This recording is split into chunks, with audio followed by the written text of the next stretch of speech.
안녕하세요. 2025년 8월 23일자 207번째 마켓 커멘트 앤 트레이딩 팁스를 시작하겠습니다.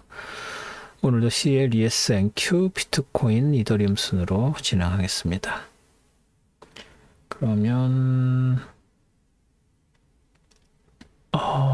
CL 먼저 보실게요. CL 차트고요. 보시다시피 지난주 여기까지 진행이 됐었는데 이 64.36이랑 62.43에 갇혀 있는 모습이었죠. 그리고 나서 월요일에 조금 더 하락해서 저점을 여기서는 좀 저점이라고 얘기하기도 애매하지만 지지선 61.74 있는 데까지 낮췄습니다. 그리고 나서 64.36과 62.43 사이에 있던 것이 61.74랑 64.36 사이 이렇게 살짝 하한선을 조금 더 밀어냈다라고 생각을 하시면 될 것 같고요. 61.74가 어디에서 온 거냐면 아주 오래 전에서 온 거죠. 61.74가 여기 있네요. 여기에서 온 거 뭐 그렇게 크게 중요한 넘버라고 할 수는 없고 이 넘버가 중요하죠. 이 넘버 57.25, 57.25까지 가기에는 아직 좀 거리가 있죠. 그리고 그 전에 60달러랑 뭐 61.61도 있긴 한데 일단 현재로서는 61.74도 뚫기가 쉽지 않아 보입니다. 그래서 일단 이 두 개의 이것까지 세 개가 있지만 일단 61.74랑 64.36에 한 2.5 정도 되나요? 그 정도 레인지 안에서 장이 움직였었고 앞으로도 그렇게 움직일 것이다. 64.36을 쉽게 뚫기는 어려워 보입니다. 여기서 그리지 않았었던 트렌드 라인 이제 좀 때가 됐으니까 하나 더 그려보면 여기서 이렇게 내려오는 트렌드 라인을 생각을 할 수가 있죠. 색을 그 일반적인 초록색으로 일단 놓고요. 여기서 이제 상승하는 트렌드 라인은 좀 지워도 되겠죠.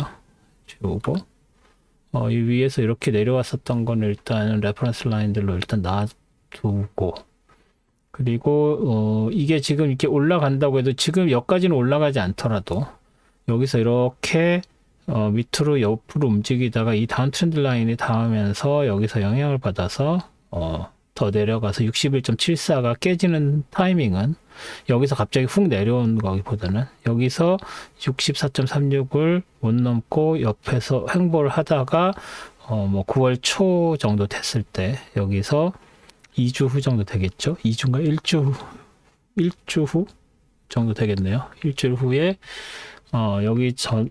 이 다운 트렌드 라인에 닿으면서 밀려 내려가는 그런 모양새를 보일 가능성이 좀 더 커졌다고 봐야 되겠습니다. 여기서 다시 하락을 한다거나 이 다운 트렌드 라인을 뚫고 올라가고 64.36을 뚫고 올라가기는 좀 많이 힘들어 보이지 않나 하는 생각을 할 수 있을 것 같습니다.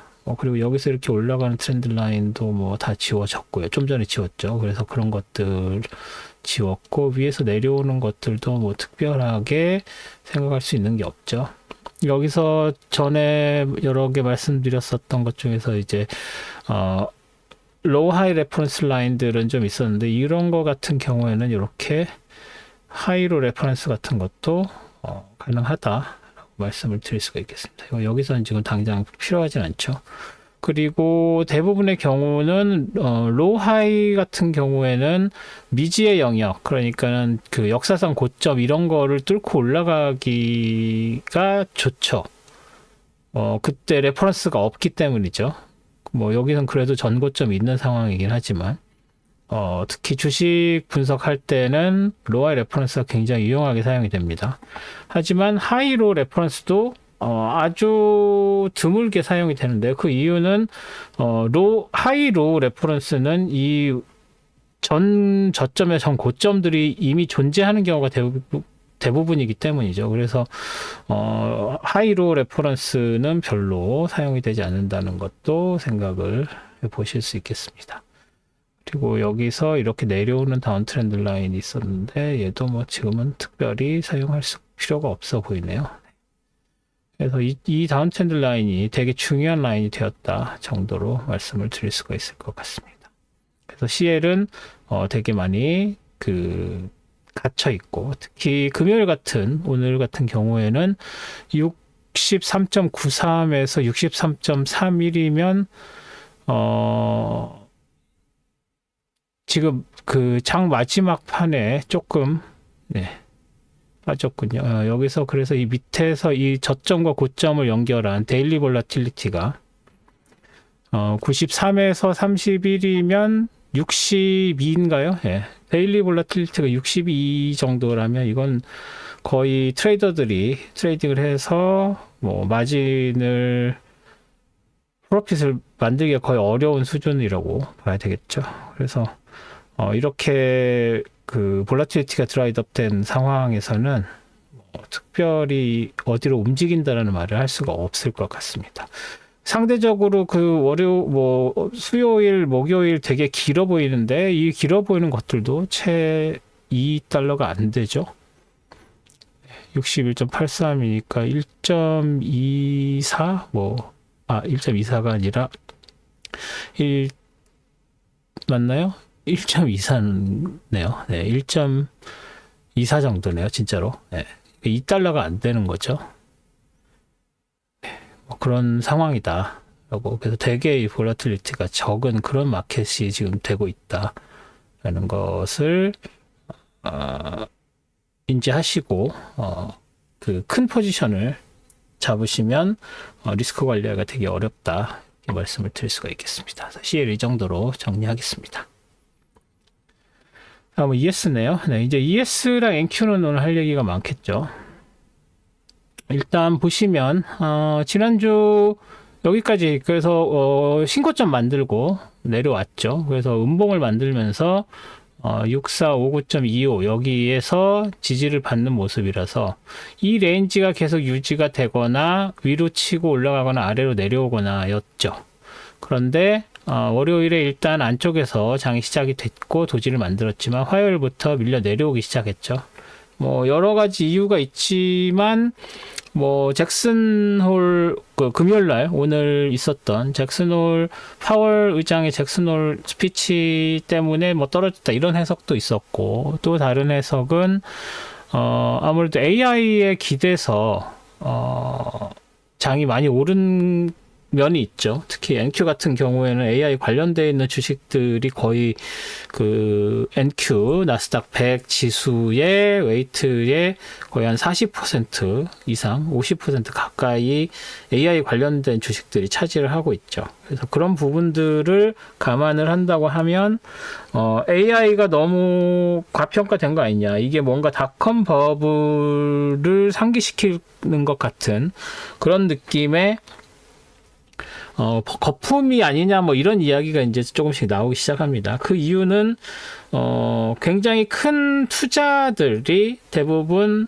AI 관련되어 있는 인프라, 뭐 거기에는 에너지도 있고 토목공사도 있고 거기에 이제 그런 발전소 짓는 그런 건설, 거기에 그 발전소 옆에 저수지 같은 냉각 시설을 또 만들어야 되죠. 그래서 그런 거 해가지고 건설 경기가 사실은 지금 거의 죽어야 되는 상황이죠. 왜냐하면 건설 경기라는 것은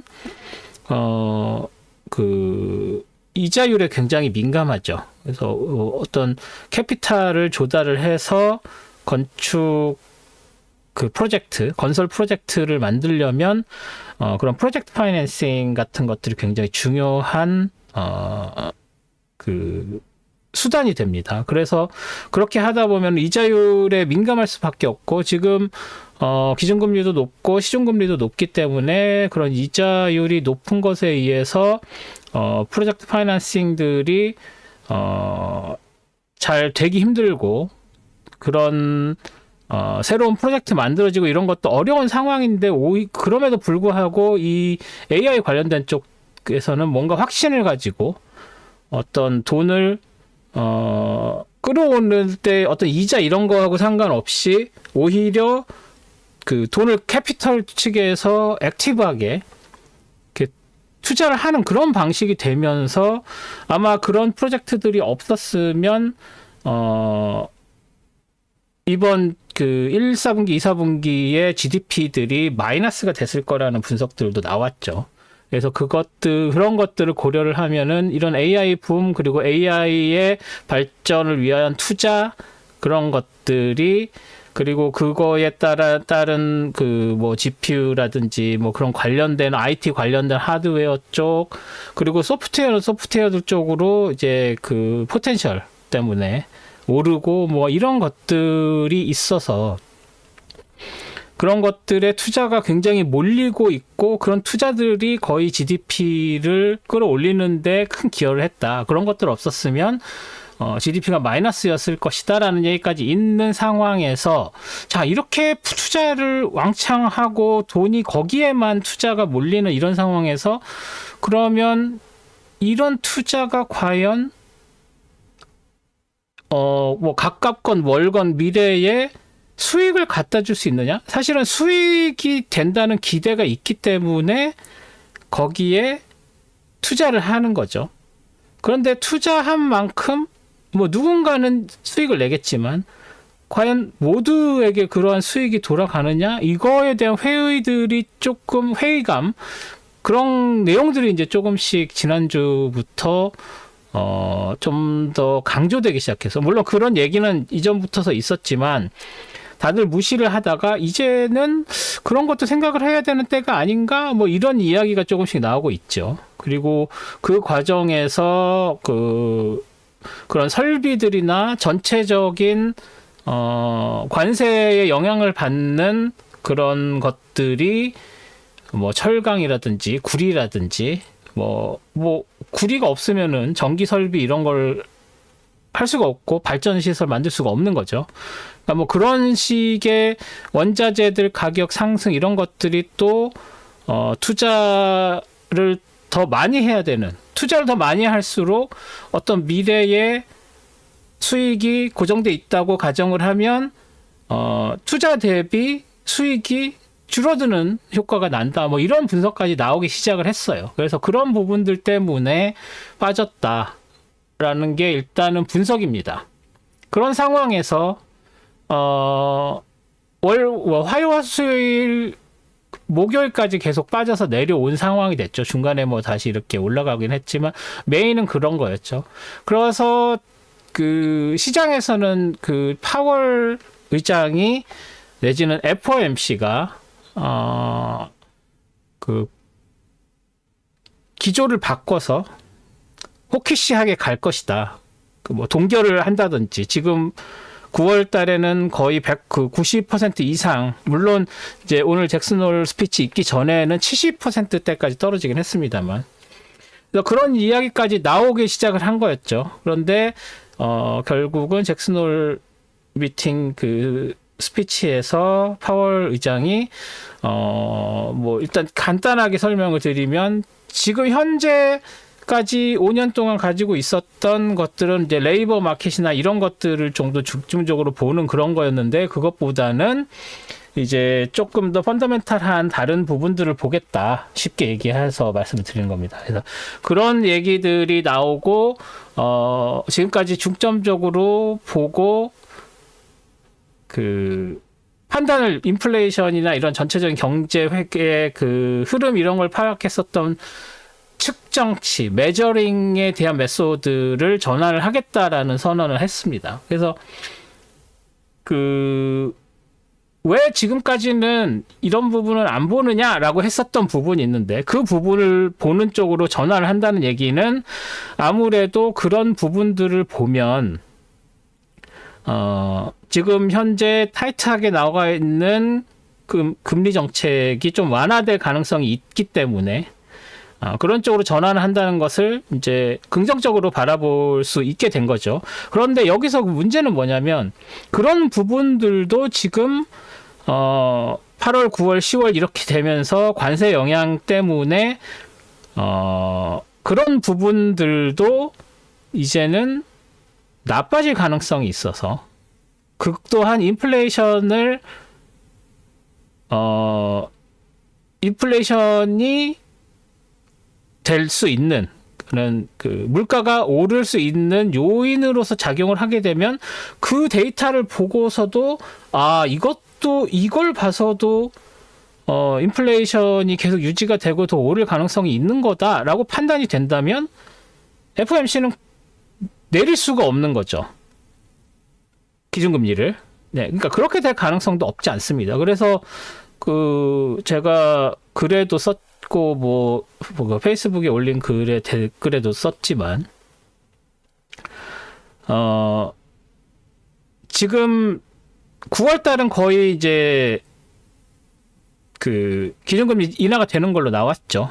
그런 상황에서 만약에 9월 초에 있는 노동지표와 CPI가 그렇게 훌륭하게 빠지는 모습이 안 보이고 어느 정도 일정 이상 오르는 모습을 보이고 그렇더라도 9월 중순에 있는 기준금리는 일단 인하는 될 것 같아요. 9월 기준금리는.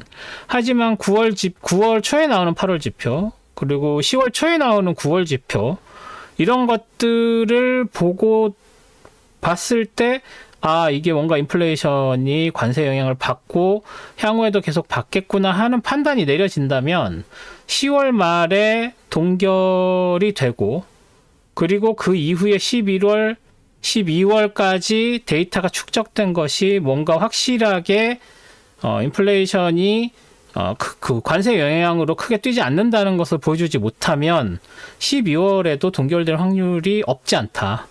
그래서 9월에는 인하가 맞은 것 같고 10월은 동결이 될 확률이 되게 높고 12월도 반반으로 봐야 되는 게 아닌가 하는 생각을 저는 개인적으로 하고 있습니다. 그래서 이제 그런 것들을 생각을 하면 오늘 파월 의장이죠. 장관이 아니라 파월 의장의 스피치는 딱히 시장의 어떤 가능성은 높였지만 9월 인하와 이제 앞으로 금리 정책의 기조가 좀 더 기준금리를 낮추는 쪽으로 갈 가능성은 보여줬지만 그게 확실하다고 뭔가 표현을 한 건 아니다. 너무 오버 해석할 필요는 없다.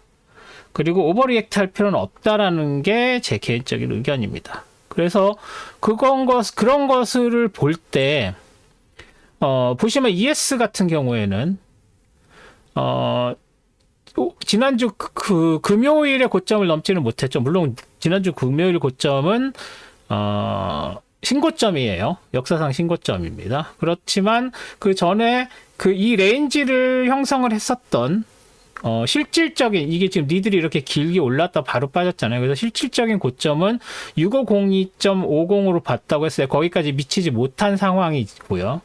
지난 월, 화, 수, 목 동안 빠졌던 것을 금요일 하루 만에 다시 이렇게 올리는 이게 당연히 잭슨 홀 스피치 영향이 있죠. 15분 보셔도 잭슨 홀 스피치 있으면서 바로 이때 스피치 시작하면서 이렇게 올라갔고 여기서 하다가 거의 그 레벨을 그냥 유지하는 정도로 이렇게 됐다고 보여요. 이 중간에 무슨 캐나다 칸이랑 트럼프가 전화통화했다 그런 쪽에 좋은 뉴스들이 있었는데 그것도 무시할 정도의 그런 상승을 보여준 건데 이 상승마저도 사실 지난주 금요일 레벨을 넘어서지 못하는 정도로 그렇게 큰 이펙트는 주지 못했다.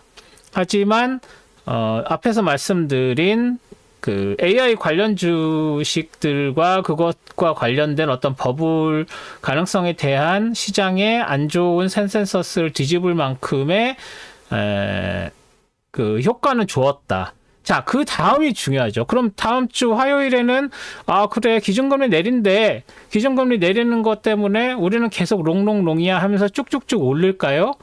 아니면 펀더멘탈한 AI 관련된 버블 논란이 더 우려를 만들면서 다시 반락을 할까요? 그건 두고 봐야 되겠죠.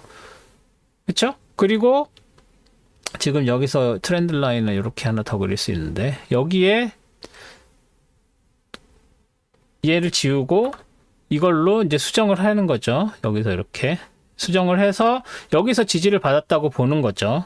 그 테크상으로는. 그래서 여기서 다시 하락을 할 경우에는 이 트렌드 라인이 지지선으로 쓰일 것이고, 당연히 물론 이 6459.25 아래에서 갭 하락을 해서 시작을 할 수도 있지만, 만약에 이 위에서 비슷한 레벨에서 시작이 된다고 하면 그걸로 롱롱롱이야 하고 올라갈 가능성, AI 버블 우려돼 내려올 가능성, 이 두 가지 중에서 어느 쪽에 더 무게를 두느냐? 저는 아무래도 하락 쪽에 좀 더 무게가 가지 않을까. 지금 기준금리 이제 어느 정도 다 반영이 되고, 잭슨홀 그 스피치에서 얘기한 건데도 이 정도밖에 못 올랐다는 얘기는 이게 한계라고 보는 거죠. 여기서 뭐 다른 더 추가적으로 나올 것들은 없고, 오히려 FOMC 위원들의 최근 분위기는 도비씨보다는 뉴트럴 쪽인 경우가 더 많았습니다. 뭐 그 푸시는 정부의 푸시는 매우 도비시한 쪽으로 가고, 또 마이란이 9월달 FOMC에서 들어올 거고, 뭐 그런 거 고려를 해서 9월 달에 하락하는 건 기정사실화 돼 있는 상황이고, 일단 9월 아까 말씀드린 대로 9월 데이터, 10월 데이터 봐야 된다, 뭐 이렇게 얘기를 하는 상황에서는 지금 굳이 이걸 따라서 올라갈 이유는 없는 거죠. 그래서 이 정도인 것 같아요. 그 잭슨홀 미팅은. 그 다음엔 그러면 나머지는 여기서 다른 무슨 호재가, 제가 지금 생각하지 않고 말씀드리지 않은 호재가 이렇게 있지 않는 이상 월요일에 치고 올라가기는 조금 어렵다, 그렇게 보여지고, 다시 내려올 가능성이 있고, 또 여기에 플러스 다음 주에는 수요일에 엔비디아의 그 어닝콜이 있습니다. 엔비디아의 실적이 매우 좋았다. 그런데 매우 좋은 걸로 충분할까? 앞으로는 더 좋을 거야. 뭐 여러 가지 있죠. 뭐 사우디에 팔 거야. 그것도 이미 반영된 거긴 하지만, 중국에다가 뭐 새로운 걸로 다시 팔 거야. 뭐 여러 가지 이야기들이 다음 주 수요일 날 나오겠지만, 그럼에도 불구하고 중국 정부는 H100인가요? 그거 사용하지 말라고 아예 얘기를 하고 있는 상황이고, 뭐 엔비디아는 새로 칩을 만들어서 중국용으로 만들어서 팔 거야, 뭐 이렇게 얘기를 하고 있는데, 과연 그게 얼마나 먹힐지, 그럼 과연 엔비디아의 실적이 아무리 좋게 나왔다고 해도 가이던스 자체가 뭔가 확신을 주지 못하면 빠질 수밖에 없죠. 그렇게 되면 엔비디아가 지금 NQ에서 차지하고 있는 웨이트가, 그 가중치죠. 가중치가 10%가 넘습니다. 그래서 엔비디아가 빠지고 거기에 뭐 브로드컴이나 이런 그 관련된 주식들 같이 빠지면 그 수요일에만 이 이상 빠질 가능성이 없지 않아요. 그래서 지금 현재로서는 이 지선이 있지만, 엔비디아 실적 발표하고서 올라가면은 신고점 또 치면서 훅훅 치고 올라가겠지만, 빠져서 내려올 확률이 좀 더 있다. 그래서 ES는 그만큼 영향을 좀 덜 받겠지만, 이따 보실 NQ는 훨씬 더 영향을 많이 받을 수밖에 없다. 그리고 지난 화수목 이렇게 내려올 때 NQ가 내려왔고, 이 중간에서 이렇게 길게 리드를 했다가 다시 올라가는 이 과정에서의 이 저점은 NQ에서 지지선을 맞고 반등할 때 ES가 같이 따라 올라갔습니다. 그래서 그런 부분들을 고려하면 NQ가 다음 주에도 장을 리드를 할, 지배라는 건 말이 좀 이상하고요. 리드할 가능성이 좀 더 크다라고 보면, 일단 NQ를 보면서 말씀드리겠지만, 다음 주엔 좀 더 하락할 가능성이 좀 더 있어 보인다. 그래서 6502.50을 뚫지 못할 가능성이 좀 더 커 보인다, 이렇게 말씀을 드릴 수가 있을 것 같습니다.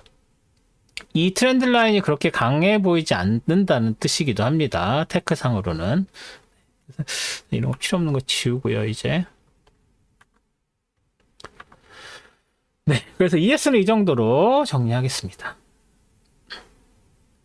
다음에 NQ 볼게요. 자, NQ도 보시면 금요일 이후에 월, 화, 수, 목 빠졌죠. 제가 아까 화요일에 말씀드린 여기서 지지받았다는 거, 그리고 여기서 지지받았다는 거, 이게 지지받고 올라가고 할 때 NQ가 ES를 리드를 했습니다. 그게 이 지지선들에 닿았었던 걸로 보시면 될 것 같고요.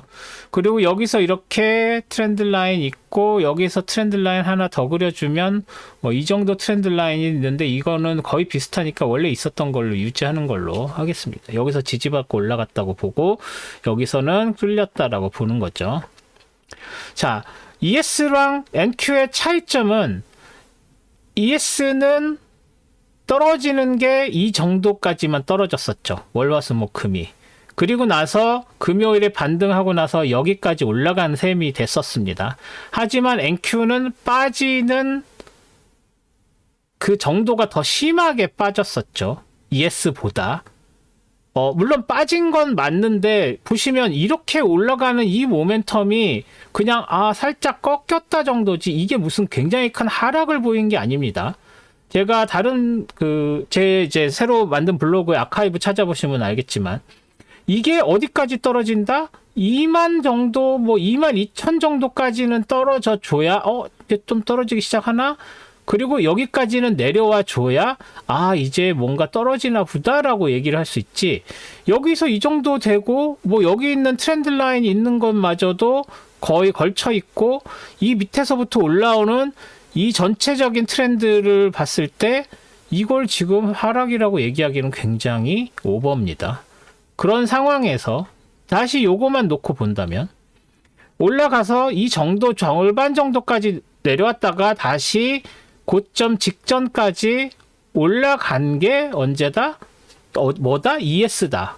그런데 NQ는 화수목 빠질 때 그 빠지는 정도가 더 심했고 심지어 금요일에도 빠졌어요. 지난주 수목금은 신고점 만들면서 이렇게 ES는 버티는 그런 상황이었는데 NQ는 지난주 전주 수목금도 빠지고 도지 만들었다가 월요일 도지 만들고 화수목 이렇게 밀렸습니다. 이제 목요일은 더 밀리지 않았었던 게 조금 ES랑은 다른 거였는데 그래서 이제 NQ가 좀 힘을 내나 싶었었는데 오늘 잭슨홀 스피치 이후에 올라간 게 이 정도밖에 오르지 못했다.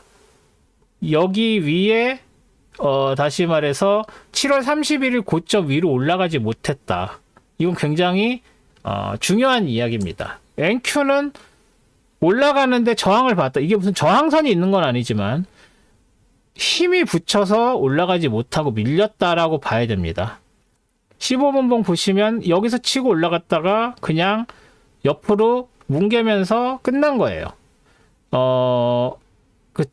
그 스피치 때 슉 올라갔었던 이 레벨보다 아래에서 장이 마감이 됐습니다.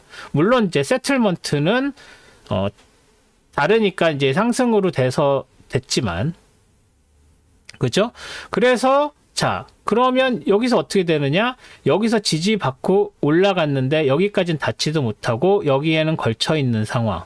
여기에 무슨 다른 게 있지 않습니다. 여기에 다른 게 있다면 여기서 다운 트렌드 라인 그려주는 정도예요. 뭐 이 정도? 아니면 여기 이 정도라고 보고 얘를 안 하고 그냥 이 높이 있는 얘에서 이렇게 맞춰줘도 되겠죠? 아니면 이렇게? 뭐 이 정도 이게 맞네요. 그죠? 여기에서 도지는 거의 끝이 아니라 보디가 있는 놈을 기준으로 다운 트렌드 얘도 아니고 보디가 있는 두 개를 연결한 고점에 딱 저항 받고 밀려 내려온 상황입니다. 자 그러면 이 밑에 있는 얘는 지금 거의 힘도 못 썼죠. 그런 상황에서 그럼 이 트렌드 라인은 일단 뚫리고 다시 올라갔지만 다시 내려올 때 지지선으로 사용하기가 되게 애매해 보이는 상황입니다. 그렇다면 얘는 생각하지 말고 이 다운 트렌드 라인만을 보고 여기서 저항받고 밀렸으면 여기선 다시 더 밀릴 가능성이 크다. 물론 23424.75도 여기서 한번 지지받았었던 게 있으니까 한번 지지선으로 쉬었다 갈 수는 있지만 이 내려오는 이 힘에 여기서 이렇게 내려오는 그 파워에 비하면 그렇게 심하게 지지를 받을 수 있는 레벨이 아니다. 그래서 월요일 날 다시 빠져서 내려올 가능성이 더 크다라고 보여집니다. 네. 뭐 얘도 지우고요. 이런 애들 다 지울게요. 네. 그래서 여기서도 그랬듯이 하락에서는 NQ가 힘을 더 발휘하고 있어요. 왜냐면 당연하죠. 이유가 AI 관련된 버블이기 때문이죠. 그래서 AI 관련된 엔비디아나 브로드컴이 많이 빠졌습니다. 뭐 여기서 이런 거 내일 할 거 잠깐 보여드리면 엔비디아 보시면 아이고 잠시만요. 일단 이거 세이브를 하고 엔비디아 살짝 보시면 이렇게 밀려서 내려왔죠. 더 내려오고 다시 치고 올라갔지만 여기서 빠지는 거를 화, 수, 목 그나마 좀 버틴다고 버틴 게 이 정도 되는 거예요. 해서 다시 올라갔지만 이 분위기 그리고 브로드컴 어디 있어요? 브로드컴 이 내려오는 이 분위기 이게 고스란히 NQ에 들어가 있다는 겁니다. 네. 그래서 AI 관련된 주식들이 빠지고 기술주들이 빠지면서 된 이 하락세이기 때문에 기준금리 이슈로 상승을 해도 한계가 있고 여기 있는 다운트렌드 라인을 넘어서지 못하고 여기서 저항을 받았다는 얘기는 여기서 다시 밀려서 내려올 가능성이 크다라고 봐야 된다는 거죠. 그래서 NQ는 제 기준으로는 굉장히 큰 70% 하락, 30% 상승입니다. 그러니까 이 다운트렌드 라인을 뚫고 올라가서 다시 상승 전환할 확률 30%, 밀려 내려올 확률 70%. 저는 굉장히 큰 거예요. 제 기준으로는. 그래서 굉장히 내려올 확률이 크다라고 말씀을 드릴 수가 있을 것 같습니다. 그래서 NQ는 이런 정도로 정리를 하겠습니다. 다음 비트코인이죠. 네, 비트코인 지난주 금요일에 여기까지 다시 밀려서 여기서 올라오는 이 트렌드 라인 아니면 이 빨간색 있는 이 라인의 만남의 지지를 받을 수 있을 것 같다라고 말씀을 드렸는데 그죠? 그래서 토요일 지나고 월요일, 일요일, 토요일, 일요일에 큰 움직임 없다가 이제 월요일 되면서 빠졌죠. 그리고 나서 화요일, 수요일은 다시 올랐는데 목요일 날 다시 밀렸다가 금요일에 기준금리 이슈로 다시 올랐어요. 기준금리에 왜 얘네들이 민감하냐는 뭐 다른 데서도 많이 들으셨겠지만 기준금리는 국채 금리의 국채 수익률이라고 하죠. 일드 커브, 국채 수익률에 영향을 주고 그 국채 수익률이 그 직접적으로 스테이블 코인 관련되어 있는 주식들에 영향을 줍니다. 그래서 기준금리에 인하가 있으면 크립토에는 굉장히 호재로 작용을 하고 있어요, 최근에. 그래서 그런 부분들 고려하시면 이 움직임이 이해가 되실 거고, 그럼에도 불구하고 여기서 이렇게 이제 밀려 내려오는 이런 모양새, 지금 거의 V자를 거꾸로 뒤집어 놓은 V자로 이렇게 내려가서 이 111880에 닿진 않았지만 이 근처에서 지금 지지를 받고 있다는 걸 느끼실 수 있을 겁니다. 그래서 여기가 하한선이 됐고요. 여기서 이렇게 올라간 게 여기가 하한선일 거라고 생각을 했는데 이 핑크색 라인이 밑으로 이렇게 올라오는 분위기가 되면서 얘는 그냥 파란색으로 바꿔주고 얘가 핑크색이 되어야 되는 상황이 되어 버렸습니다. 그죠? 그래서 이 레인지에서 이렇게 내려갔다 올라갔다 내려가고 다시 올라갔는데 자 여기서 뚫릴 때는 이 빨간색 트렌드 라인에서 여기서 일단 지지받았다가 훅 밀려서 내려온 거죠. 여기서 이렇게 지지받고 2중, 3중 지지받고 올라갔다가 여기서 바로 훅 치고 내려왔기 때문에 이 3중 지지선이 뚫린 겁니다. 그리고 나서 이제 여기에 닿지는 않았지만 여기서 지지받고 다시 올라갔는데 지금 이 빨간색 트렌드 라인에서 테크상으로는 저항을 받은 걸로 봐야 되는 거죠. 자, 이런 상황에서 제가 앞서 ES랑 NQ 할 때 말씀을 드렸듯이 과연 기준금리 이슈가 계속 지속될 수 있을 것이냐? 만약에 그게 저처럼 회의적으로 생각하는 사람들은 하락으로 다시 전환할 거라고 밖에 생각을 할 수가 없죠. 그렇게 되면 여기서 이런 식의 다운트렌드 라인이 생길 확률이 커졌다고 봐야 됩니다. 그러니까 제가 보통 마지막에는 이걸 그리지 않는데 월요일 아니죠. 여기 이거는 이제 토요일 일요일도 되니까 토요일에 이 다운트렌드 라인을 과연 뚫을 수 있는지 없는지를 일단 보고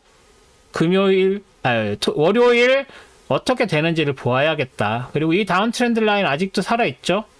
여기서 뭐 지지받을 때도 쓰였고, 그래서 이게 일단 뚫렸지만 내려와서는 이게 지지선으로 사용이 되니까 여기서 빨간색 이 다운 트렌드 라인 이게 지금 교차가 되면서 이게 위쪽 이게 아래쪽 되면서 이 안에서 이렇게 움직이는 거 플러스 다운 트렌드 라인 밀리는 거 해서 여기에서는 밀어내는 힘이 뭐 자석처럼 생각하시면 돼요.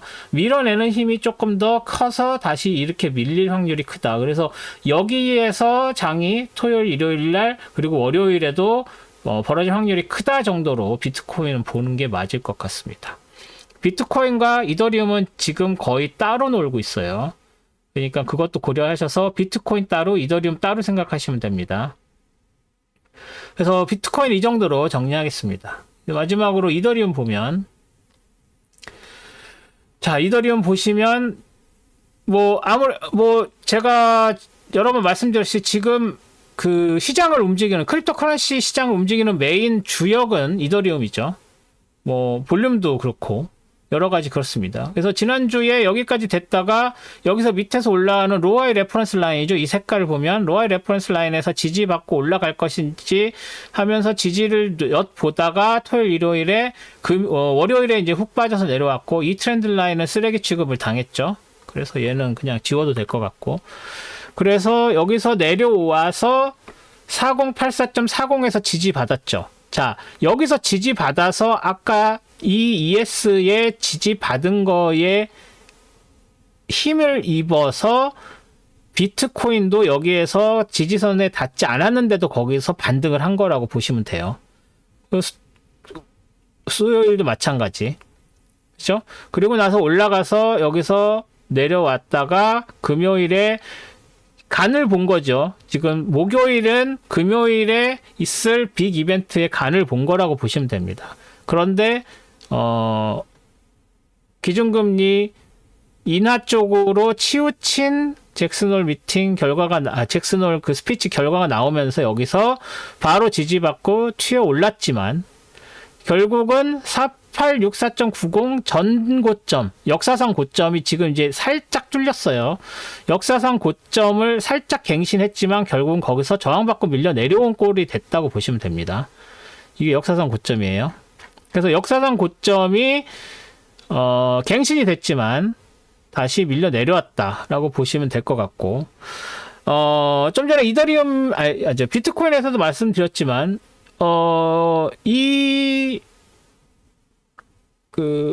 기준금리 이슈가 계속 지속되면 더 추가 상승할 가능성도 있습니다. 왜냐면 이더리움이나 비트코인, 크립토 커런시는 AI 관련된 경제 호황과는 약간 거리가 있어요. 오히려 지금 그 금요일에 화제가 되었던 기준금리 이슈에 더 민감합니다. 그래서 기준금리 이슈가 뭐 3, AI 버블 이슈가 7, 그러면 주식시장은 7 때문에 3이 묻혀서 하락을 할 수 있습니다. 하지만 크립토 커런시 마켓은 오히려 기준금리 이슈가 7, AI 관련 버블 이슈가 3 정도 되기 때문에 AI 버블 관련돼서 하락의 요인이 3 정도 있다고 하더라도 기준금리가 더 추가로 인하가 될 확률이 좀 더 높아졌어. 이렇게 되면 더 튀어 오르는 겁니다. 그래서 얘네들이 코릴레이션이 이 NQ랑 뭐 이더리움 아니면 NQ랑 비트코인의 코릴레이션이 있지만 가중치들이 다른 거예요. 그 뉴스들에 따라서 아니면 이슈들에 따라서. 그렇기 때문에 이더리움과 비트코인은 올라갈 확률, 내려갈 확률 반반 정도로 봐야 됩니다. 제가 주식시장 지수 선물에서는 7대 3까지 얘기를 했지만 그 오를 확률이 3, 내릴 확률이 7, 뭐 이렇게까지 얘기할 정도로 하락할 확률을 좀 더 강하게 보고 있다라고 말씀을 드렸지만 여기선 반반 정도라고 볼 수밖에 없습니다. 왜? 여기에 아직 그 기준금리 이슈가 남아있기 때문이죠. 왜 기준금리 이슈가 크립토 커런시 영향을 미친다는 거는 크립토 커런시 관련된 것이다라고 찾아보시면 됩니다. 그 내용은. 그래서 이더리움은 여기서 일단 저항을 받았지만 토요일, 일요일 날 움직이고 월요일 날 다시 추가 상승의 가능성이 없지 않다. 반반이다. 이 정도로 말씀을 드리면서 이더리움도 정리를 할 수 있을 것 같습니다. 네, 제가 그 블로그 새로 시작을 하면서 그거에 대한 거는 이제 그 커뮤니티 게시판에도 있고 뭐 그 페이스북이나 그 제 그 텔레그램 채널에도 말씀드려놨는데 제가 관련된 시장 관련된 모든 게시물 여러 다른 매체에다가 올리는 게시물들이 아카이브처럼 블로그를 쓰려고 합니다. 그래서 그 블로그 시간 되실 때 와서 보시면 아 그때 이런 얘기를 했었구나.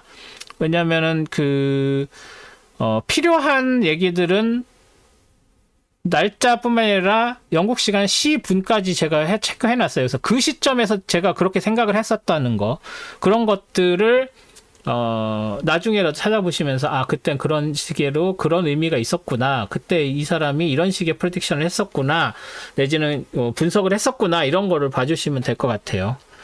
그래서 블로그 했다는 거 말씀드리고 그 블로그에서도 말씀을 드렸지만 이번 잭슨홀 미팅에서 오히려 제가 보는 거는 기준금리를 내리는 쪽으로 바뀌었어. 기조가 올리는 걸로 바뀌었어. 뭐 동결하는 걸로 바뀌었어. 이런 방향성이 아니라 그 FOMC가 앞으로 무엇을 보겠다 하는 그 시장과 경제 상황을 보는 메저링을 하는 포커스를 전환하겠다는 게 메인 포인트입니다.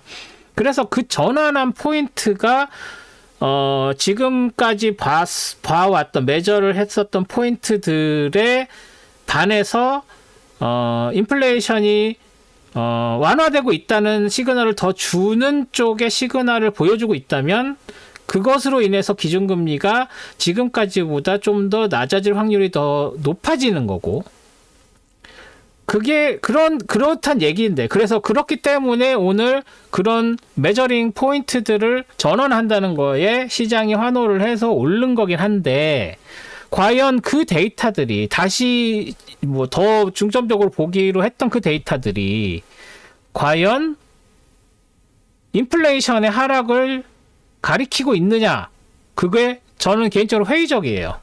그래서 그런 부분들을 보시면서 FOMC가 지금까지 노동시장을 너무 과하게 보면서 그 시장을 바라보고 있었다면 이제 그런 부분들을 좀 전환을 한다는 얘기를 했으니까 데이터를 보실 때 다른 쪽을 좀 더 보시는 게 그래서 지금 뭐 논판 페이롤 같은 경우에는 데이터 커럽션도 막 나왔었죠. 그래가지고 그 레이버 스태티스틱스 수장도 뭐 잘리고 뭐 이런 걸 겪었는데 그래서 뭐 레이버 그 논팜을 발표를 하냐 안 하니 이런 얘기를 했었는데 계속 발표는 하기로 했죠.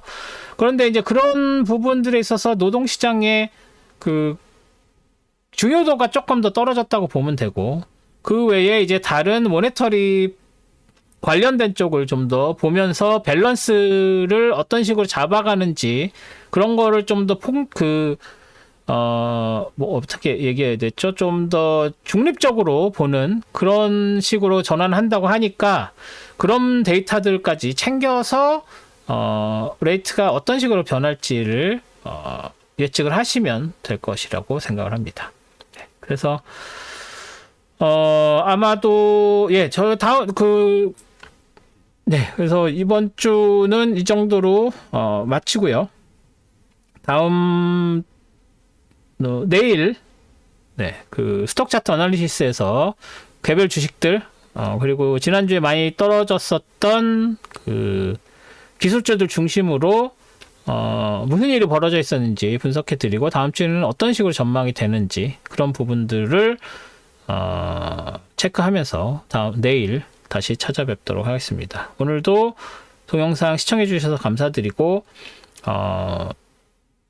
구독, 좋아요, 알람 설정 하셔서 제 동영상 제 시간에 잘 보실 수 있었으면 좋겠습니다. 그럼 내일 뵙겠습니다. 고맙습니다.